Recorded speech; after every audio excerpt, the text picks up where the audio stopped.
But we have in the studio tonight someone who is very much a doctor and very much a heart specialist. And he's working on a project that is European-wide. And it really is a hopeful project that can help do some of the things that John was mentioning. Maybe look for biomarkers, look and indicate problems that people might have in time to offer these patients, these people, some preventative strategies, some therapies, and take better care of them, that maybe we will, in fact, lose less people to something that could be prevented. I'd like to welcome to the studio, I really appreciate coming straight from your work today. I have Dr. Yvan Devaux here with us today, and you are the project coordinator of COVIRNA, also COVIRNA, and the head of the cardiovascular research unit at Luxembourg Institute of Health. Thank you so much for coming in this evening. Thank you for inviting me, Wendy. Very much happy to be here. I'm happy that you're here to share this information about what you're doing, because it's huge. It involves Luxembourg, of course, but it's also much bigger than that. And your project has the little letters RNA in it, which I think a lot of people might have heard of recently because of COVID-19 vaccines. And in fact, your project is tied with COVID and heart health. So do you want to tell us a little bit more about this project, or should we back up a little bit and talk about some of the things that John Kingsley was talking about, sudden cardiac arrest and defibrillators? Do you know what the situation is here in Luxembourg? Are we pretty well set for defibrillators and awareness about this? I think we are not too bad. There are defibrillators available in most important places, but of course we can even do more. We could have defibrillators in every places where people meet and people walk around in the city. But we cannot have one defibrillator per person, unfortunately. But I think we are not too bad. We are good students in Luxembourg, and we are really also learning from the others how to handle these kind of problems. If we can back up, let's say 20 years ago, when I started to work on heart diseases, and we were not, of course, aware of the potential of what you call the biomarkers to help in identifying the patients at risk of developing a cardiac arrest, a sudden cardiac arrest.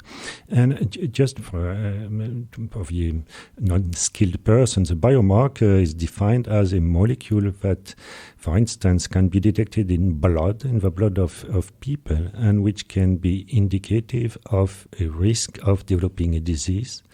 And there are different kinds of biomarkers. They can be proteins, they can be DNA, they can be lipids, and they can, as you said, be RNA molecules. And it's correct that before the pandemic, not many people were aware of what is an RNA molecule. People mostly knew what is DNA, but not really RNA. The RNA is coming from DNA, and it is responsible for the production of the proteins. The proteins, they are the building blocks of our body. And these RNA molecules have appeared in the last 2 years as with a high potential to be used for medical applications, not only for vaccines against COVID, but also as biomarker, as a drug. Also, we have seen some new molecules based on RNAs that have been developed and are currently in clinical trials, meaning that they are currently tested for the efficacy in humans for the treatment of heart failure. Heart failure, as you may know, is one of the most devastating consequences of cardiac problems. Many people develop acute cardiac problems like sudden cardiac arrest or heart attack, which we also call myocardial infarction, but they do not die really directly from these pathologies. They die from the sequelae, from the consequences of this pathology, which for the most people is heart failure, meaning an incapacity of our heart to pump enough blood into the body. So it's very important to develop research projects related to this aspect. And one of these research projects that we are conducting at the Luxembourg Institute of Health in my unit, which is the cardiovascular research unit, where we mostly look at heart problems, is this COVIRNA project. COVIRNA, it's a mix of COVID and RNA. And in this project, the main aspect, the main goal is to find out whether it is possible to identify patients at risk of developing severe heart problems after being infected by the virus, by SARS-CoV-2, which you know is causing COVID-19.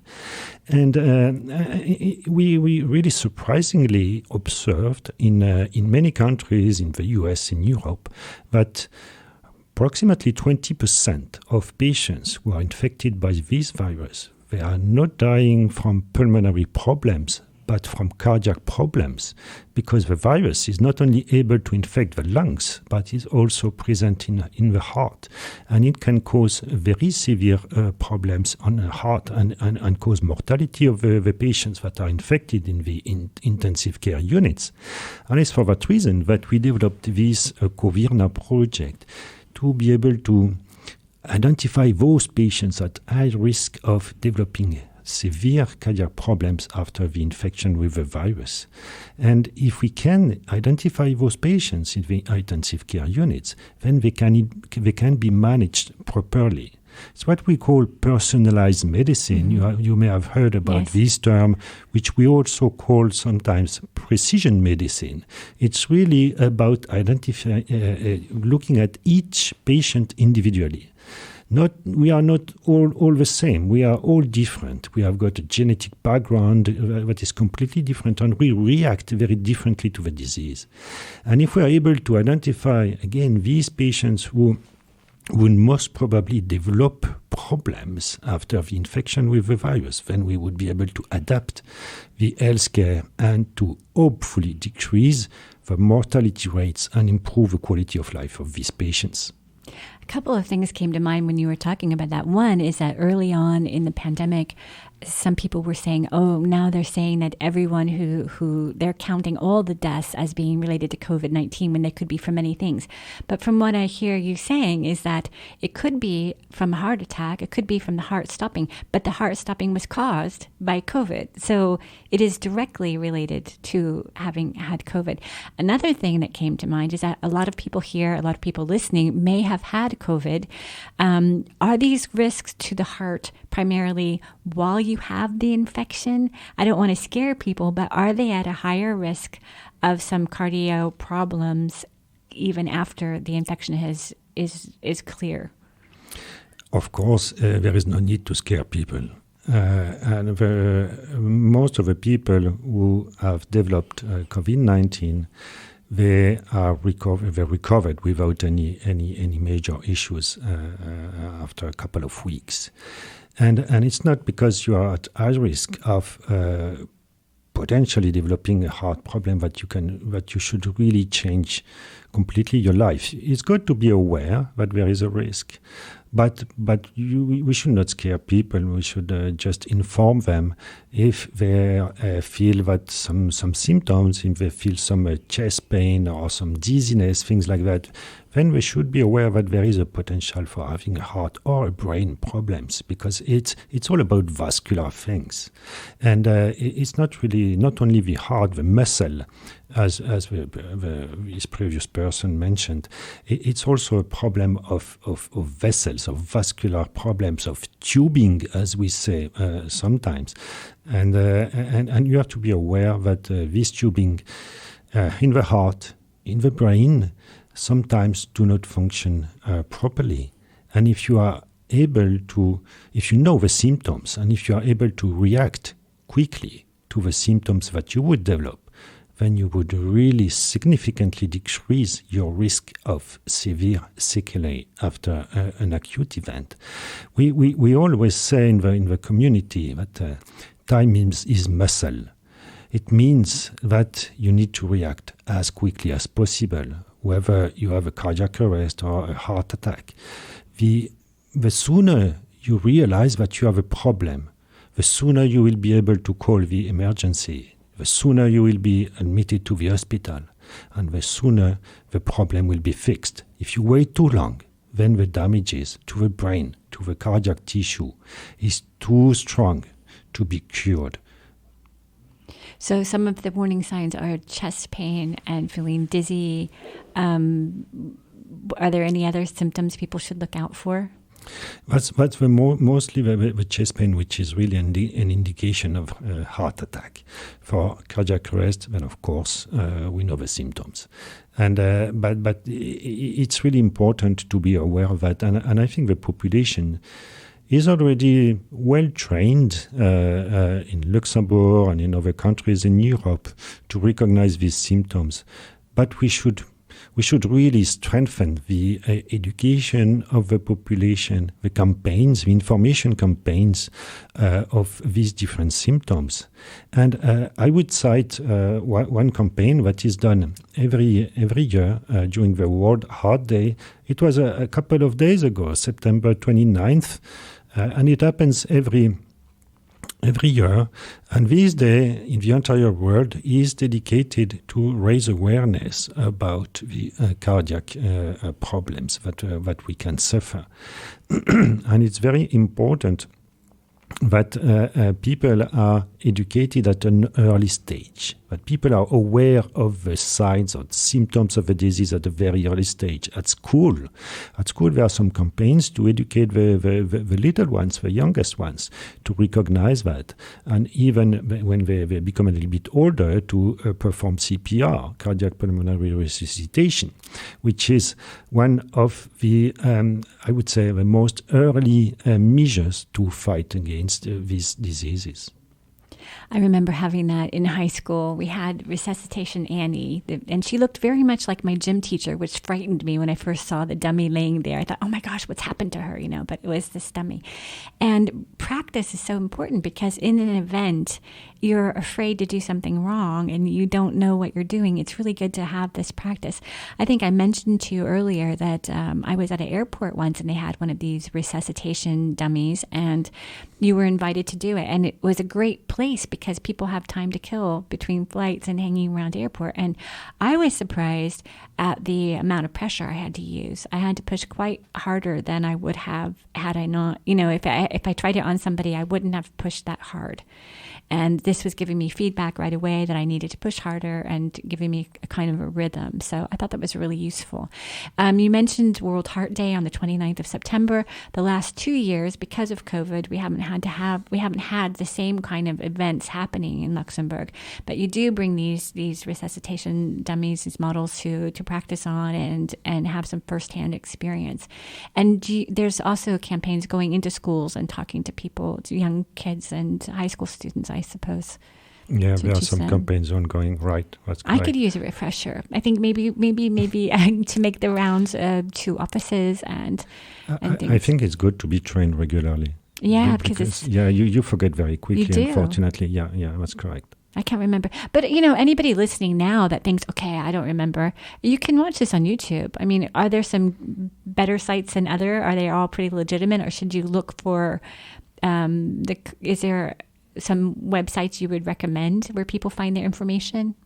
I think the YouTube channel can bring some very relevant information and tutorials to know what to do in case of an emergency. But there are also some, especially in Luxembourg, there is an association which is called BLETZ, BLETZ.lu for the website. And they are really specialized in cardiac arrest, taking care of patients who suffer the cardiac arrest. They are also proposing some campaigns, information campaigns, for the population to know what to do in terms of witnessing a cardiac arrest. Don't panic and try to find out a defibrillator as quickly as possible. Call the emergency, call the SAMU, and then. It's all about this kind of really emergency procedure. Is not easy. It's not easy because in this kind of situation, then first thing that you do is that you panic. Right. But you should not panic. You should not panic. You should really and if the best way not to panic is to be trained, to know what to do in advance, not to ask yourself, what should I do? What should I do?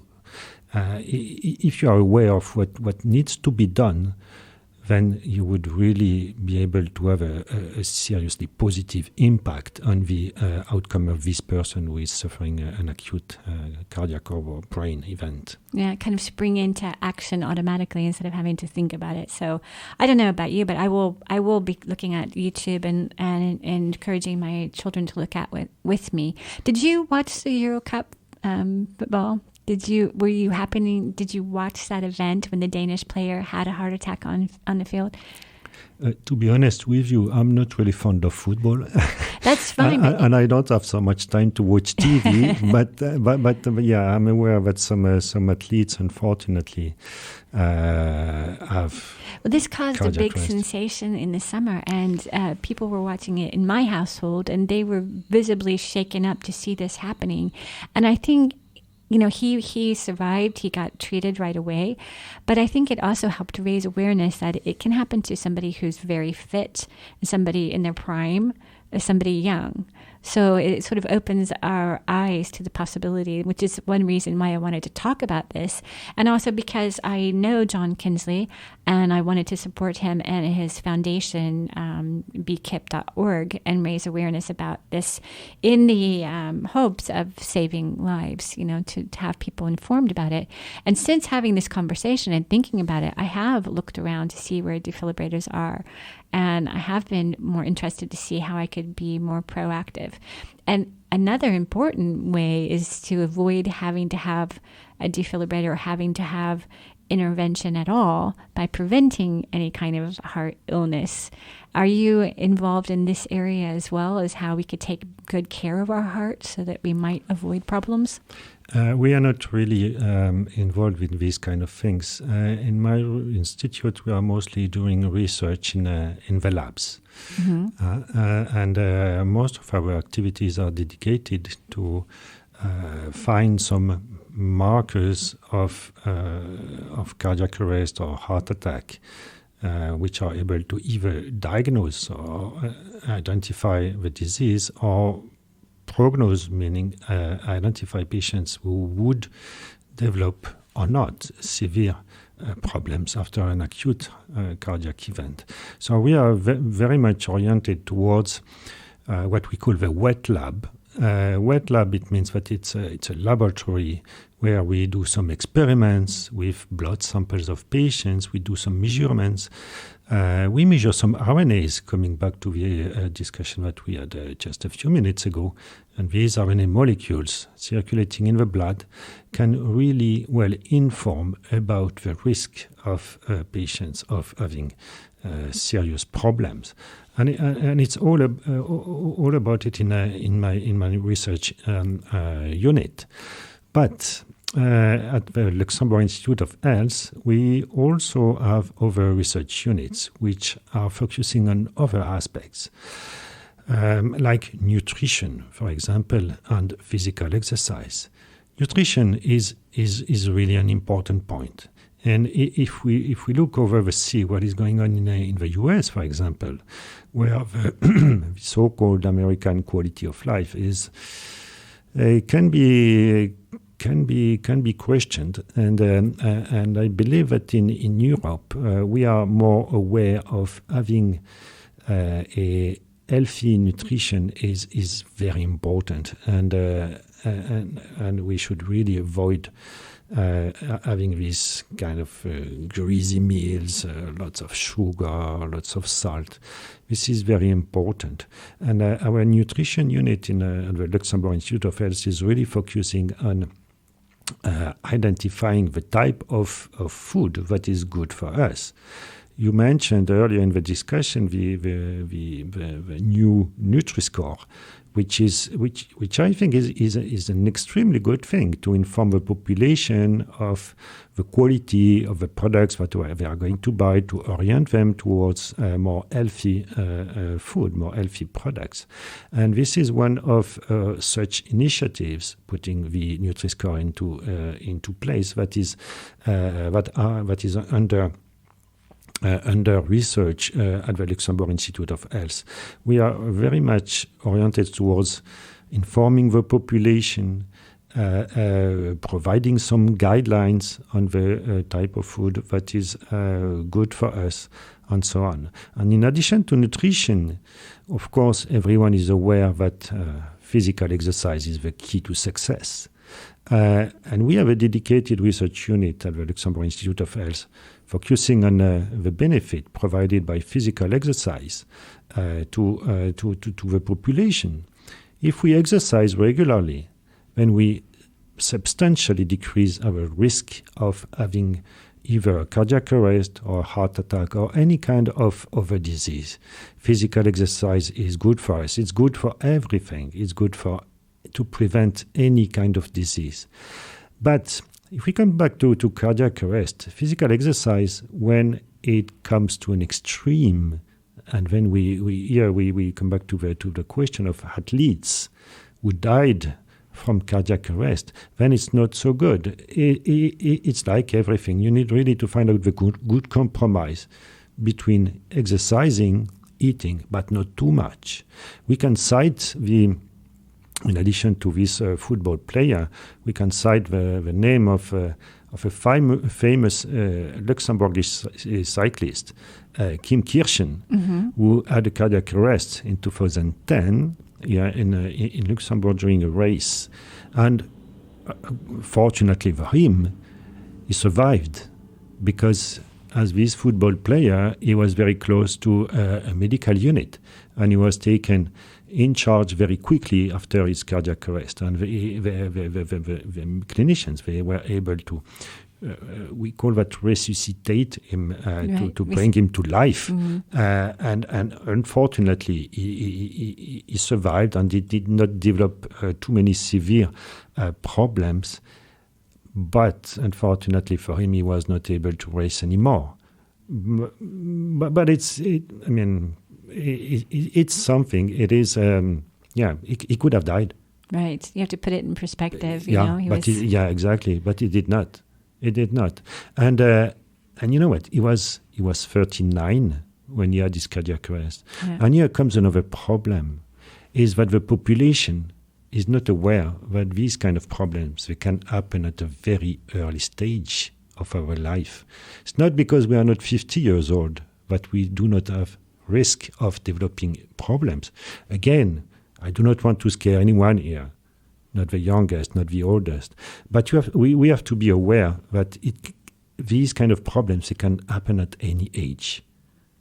I will mention, I think that your project, the COVIRNA, and also the other project, this is a spin-up of, is the cardio RNA. I think these projects are also funded by the European Commission.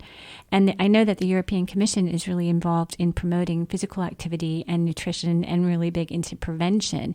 And as we were talking about Nutri-Score before, it's about making the healthiest choice the easiest choice so that people, if you know that A is a lot healthier than B and they're equally appealing, then you're going to take A. That's the idea. And if you have a safe place to walk or ride your bike, or you're encouraged at your office to take the stairs and they're well lit and things like that, if people do know, they do know. And if they're encouraged and given the options and given the knowledge, then the idea is that they'll take better care of themselves. So, yeah, if you can, don't take elevators. Take the stairs. Yeah. If you're parking your car in your office building where you work every day at the -2, and if you have to climb to the second floor to reach your office, don't use the elevator. If you can, really use the stairs, and do that as long as possible, because this is very simple things. I mean, it's not because you are not running like crazy for 2 hours per day that you will be healthy. No, it's just a regular way of living, I would say. Just don't take the bus for 200 meters. Just walk. Yeah. And run your dog if you have a chance to have a dog. Walk your dog. Yeah, I have one. He's my personal trainer.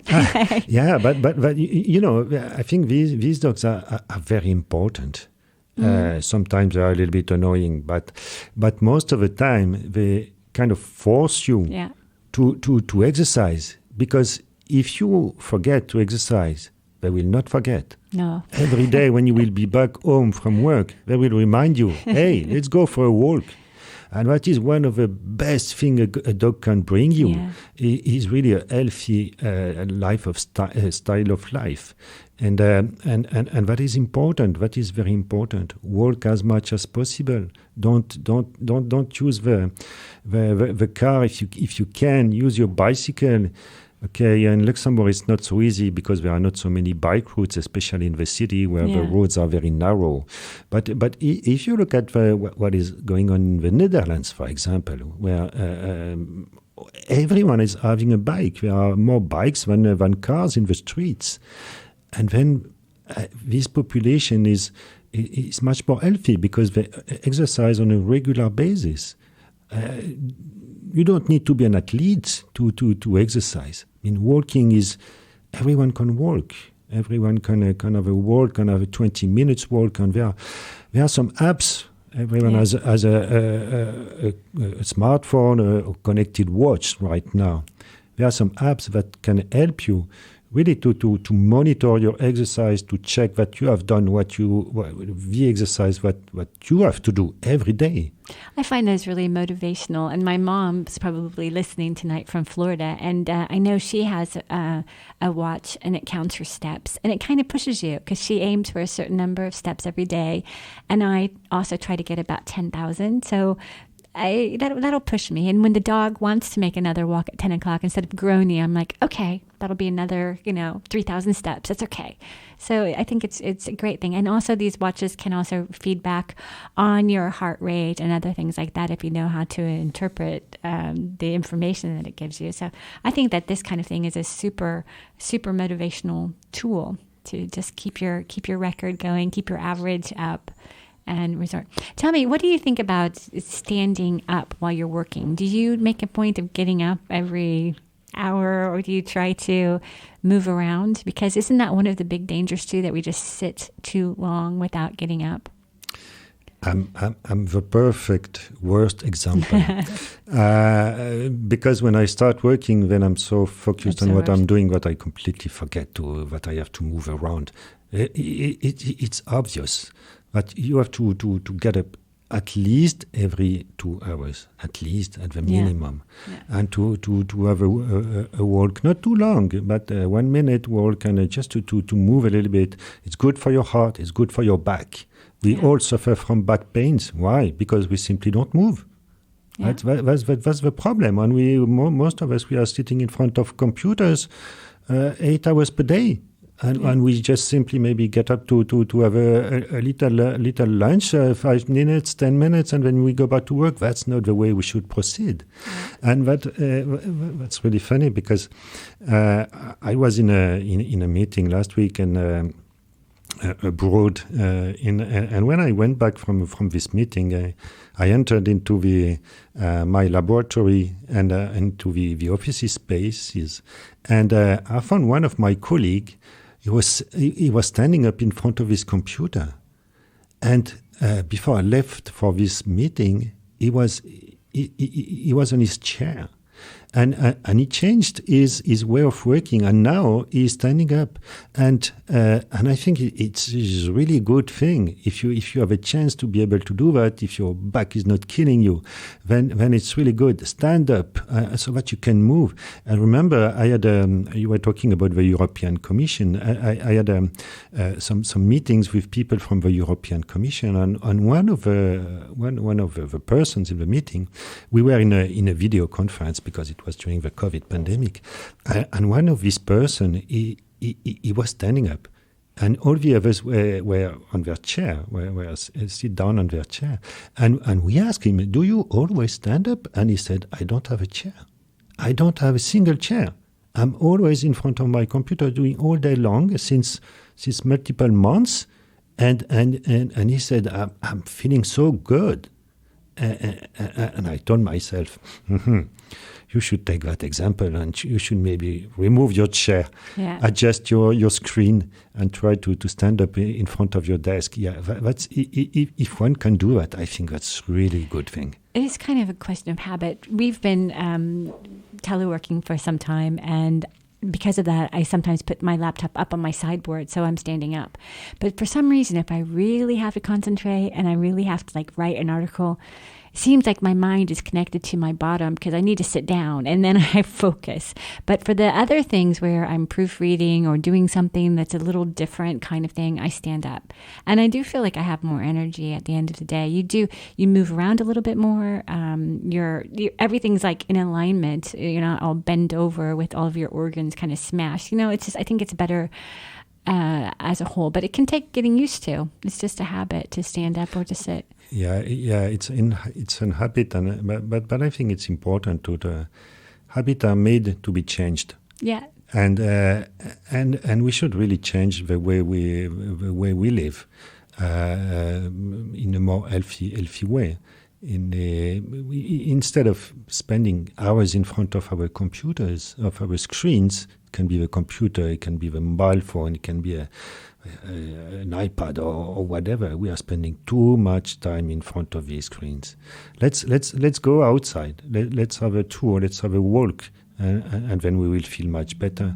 There is also a strong component of these cardiac problems that we were talking about is stress. Yeah. And the stress we don't always realize, but it's now part of our life more and more. We are more and more stressful, and what happens is when you are stressed, when you haven't exercised during the day, what happens when you go to bed? You cannot sleep, and you don't sleep well. And in the morning when you wake up, and you are still tired. Mm-hmm. If you were exercising during the day, if you were able to decrease your level of stress, then you would sleep much better, and then you would certainly decrease your risk of developing cardiac problems.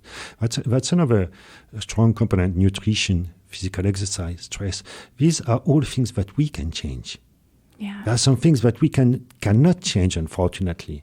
It's what we call the genetic predispositions. Unfortunately, some of us have some problems in their DNA molecules, what we call some small mutations, where a part of the DNA molecule has not been transmitted correctly from the mother or the father to the son or to the daughter, and this unfortunately we cannot yet change it. There's an extensive body of research which is really directed towards trying to repair our damaged DNA molecule, but we are not there yet. That's really research now, and we are not there yet with these drugs which are able to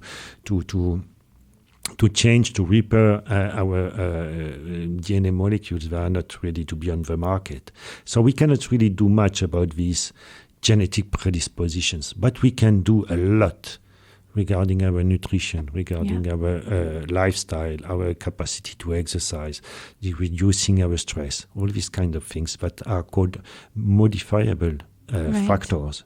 We really distinguish when we talk about cardiovascular risk factors, those that are not modifiable and those that are modifiable. And we really should think about these risk factors that we can modify easily, very easily. It's just being aware that we are at high risk when we do not move, when we eat junk food, and then just simply change these small habits could improve very much our lifestyle and quality of life. So if you're listening this evening, don't have that double ice cream or a piece of cake for dessert this evening. Maybe put on a sweater and take a walk this evening, and don't take your phone with you, maybe, or unless you want to count your steps. I would put it this way. You can have an ice cream, but after the walk. Yeah. You need to deserve your ice cream. And then you can even have 2 ice creams if you have done a long walk. I mean, it's just, you should not really stop everything. No, we are humans. We have only one life. We want to enjoy it as much as we can. We love sugar. We love ice creams. We love sweets. But we can eat those as soon as we eliminate them. And how to eliminate that? By exercising. It's simply as that. I think you've made a lot of people happy. Go ahead and have your ice cream, but first take the walk.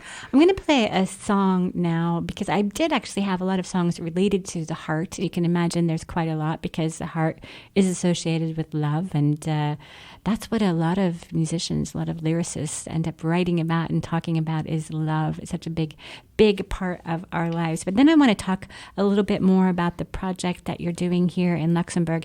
And I want to know if you need any of us, if you need our blood, if you need our information, if there's anything we can do to help the research aspect of it and things happening here in Luxembourg.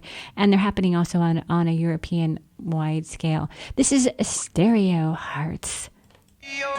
It beats for you, so listen close. Hear my thoughts in every note. Make me your radio and turn me up when you feel low. This melody was meant for you, so sing along to my stereo. Class heroes, baby.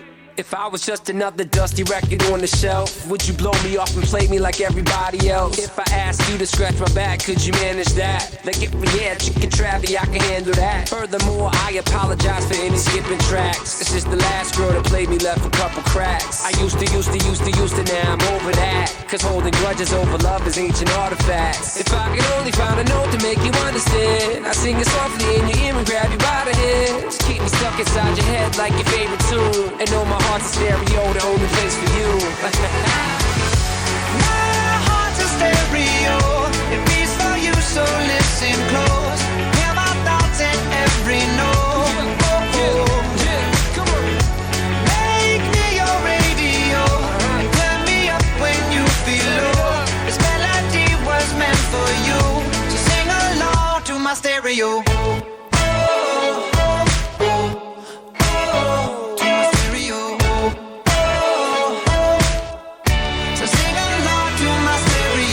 Let's go! If I was an old school 50-pound boombox, would you hold me on your shoulder wherever you walk? Would you turn my volume up in front of the cops and crank it higher every time they told you to stop? And all I ask is that you don't get mad at me when you have to purchase Mad D batteries. Appreciate every mixtape your friends make. You never know, we come and go like on the interstate. I think I finally found a note to make you understand. If you can hit it, sing along and take me by the hand. Just keep me stuck inside your head like your favorite tune. You know my heart's a stereo, the only place for you. My heart's a stereo, it beats for you, so listen close. Hear my thoughts in every note. Make me your radio, and turn me up when you feel low. This melody was meant for you, so sing along to my stereo.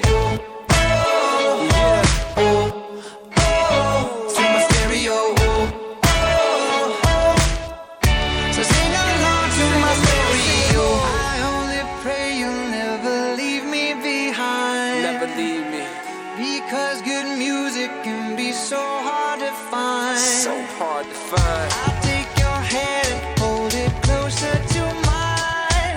Yeah. Our love was there, but now you're changing my mind. Come on. My heart's a stereo, it beats for you, so listen close. Hear my thoughts in every note. Make me your radio, and turn me up when you feel low. This melody was meant for you, so sing along to my stereo.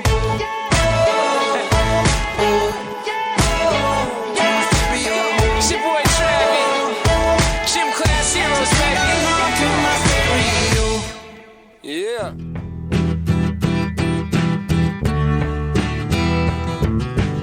No, Mr. Young, you've already said your piece here tonight. I was talking there to my guest. We have been talking to Dr. Devaux here on Happy Hour and talking about two projects that are going on at the here in Luxembourg and also on a European scale. The I don't know, you can say it as one word, COVIRNA, or you can say COVIRNA. And this is a spin-off of another project that was a pan-European project, also with funding from the European Commission, Cardio and RNA Network.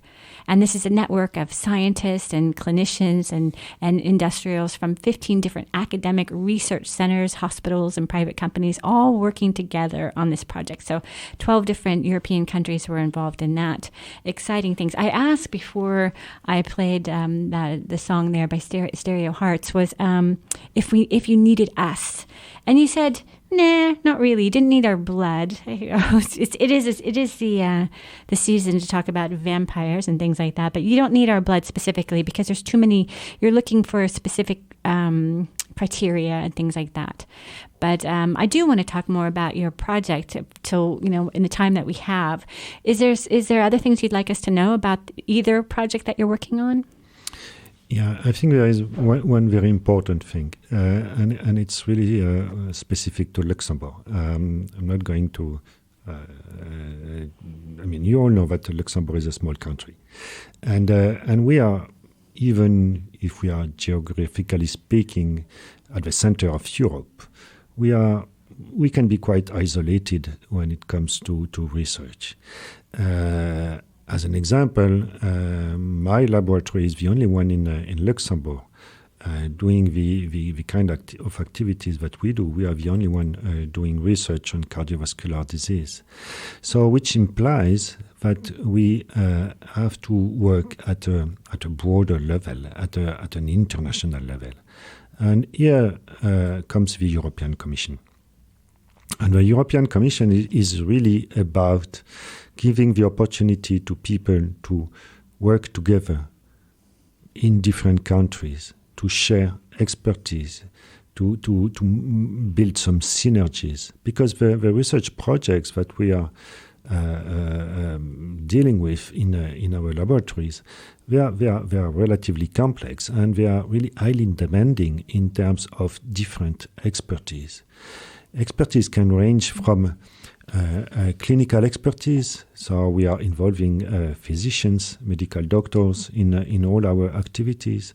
They can range also from statistics, bioinformatics, this kind of very specific expertise which are related to the manipulation of data.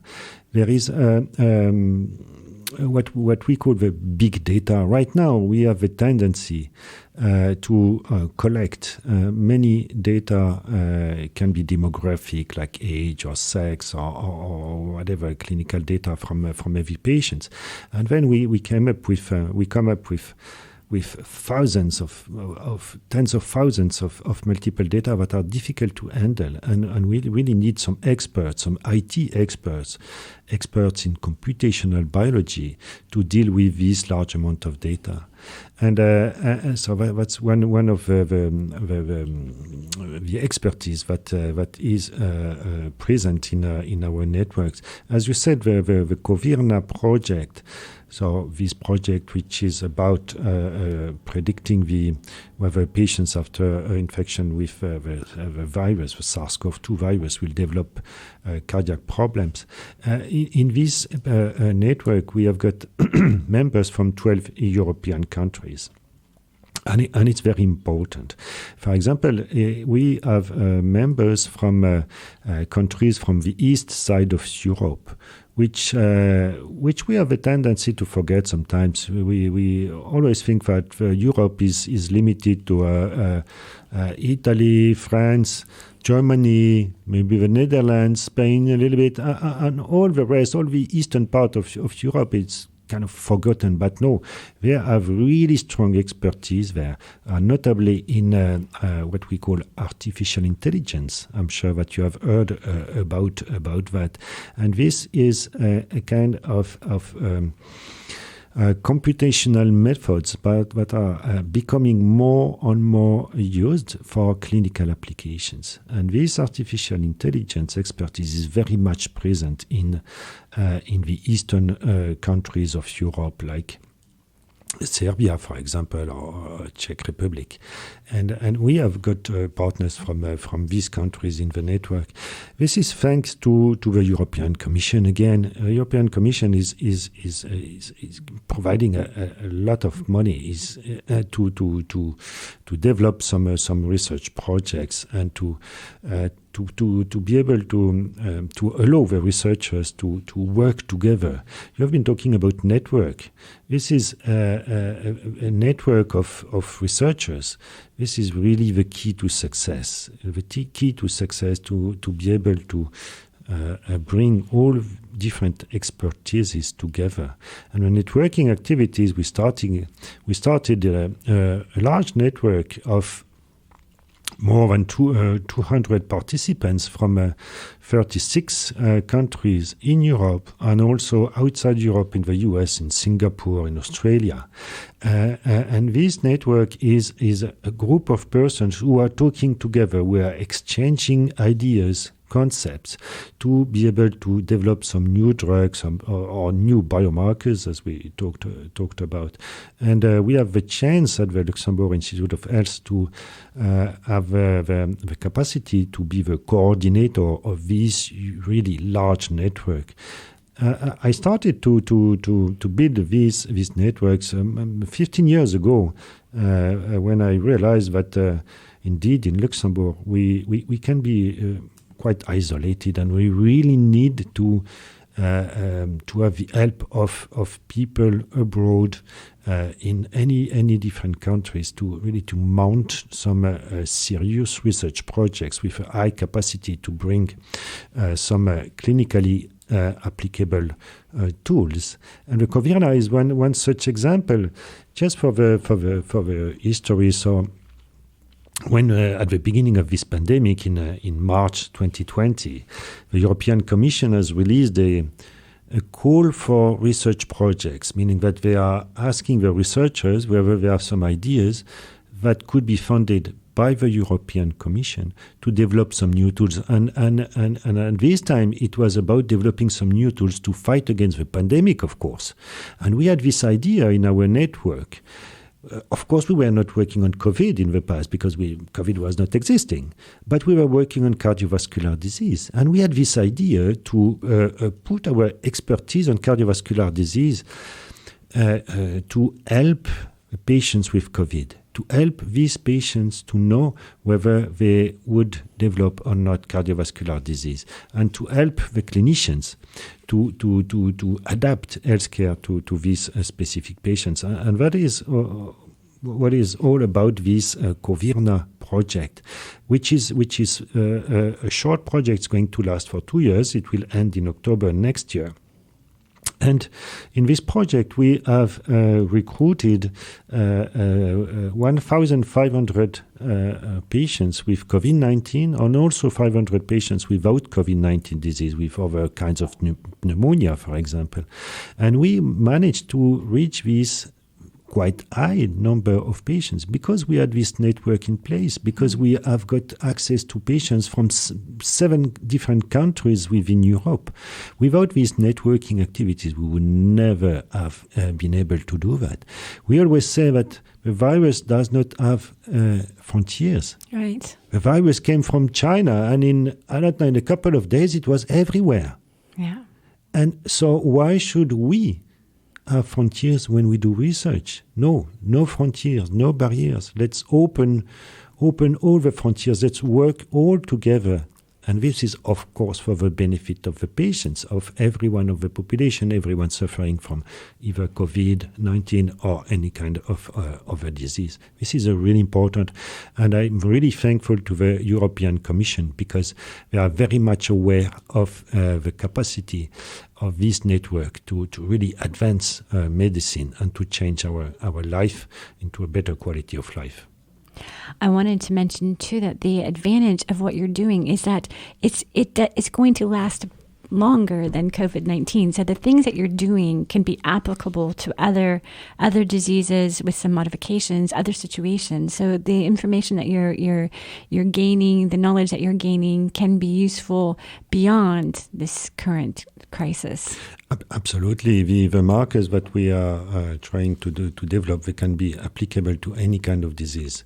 The RNA markers, as we just talked about, they are everywhere in the body. They are responsible for all the diseases, and they can inform of the status of a person on a risk or his risk of developing a problem. I just said or is risk. It's because it comes to my mind that there is another aspect that we haven't discussed so far, is the sex specificities. And this is very important. Not confounding with gender. We in the biomedical field, we talk about sex to differentiate men from women.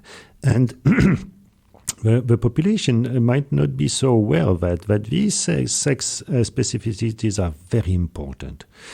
I don't want to scare women here again, but women are at a higher risk of dying from a heart problem than men. This is completely opposite to what the population is thinking. I agree. We think that women are protected; they will never have a problem. They will maybe have problems, but not heart problems. But this is not the truth. Many women are dying from heart attack, are suffering from cardiac arrest. This is the first cause of death in women. And we don't realize that, and we are not aware of that. And it's for that reason that it's important to have information campaigns to train the population and to develop research projects that are really focusing on these sex differences, sex specificities. When we take a population of, for example, 1,500 COVID-19 patients, we have to consider that some of them are men, some of them are women, and they are going to react differently to the virus. And this is very important.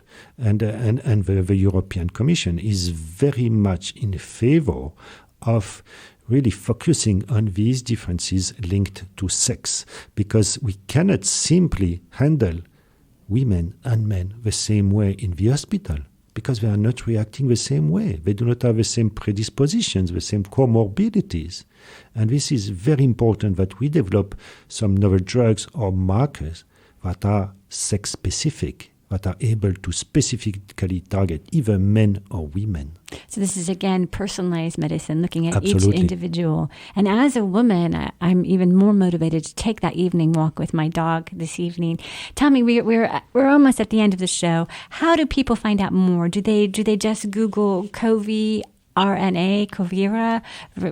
or do they look up the Luxembourg Institute? How would they find out more information about what you're doing? So the European Commission, again, is very much about communication, dissemination activities, information of the public, and especially of the lay public, not only the research community. Mm-hmm. So for this reason, for this COVIRNA project, we have built a website, and it's called covirna.eu. Okay. Yeah, perfect. that people can check out. And we also have a video on YouTube, even two videos on YouTube. One will be found under COVIRNA, and the other one can be found under CardioRNA, CARDIORNA. Mm-hmm.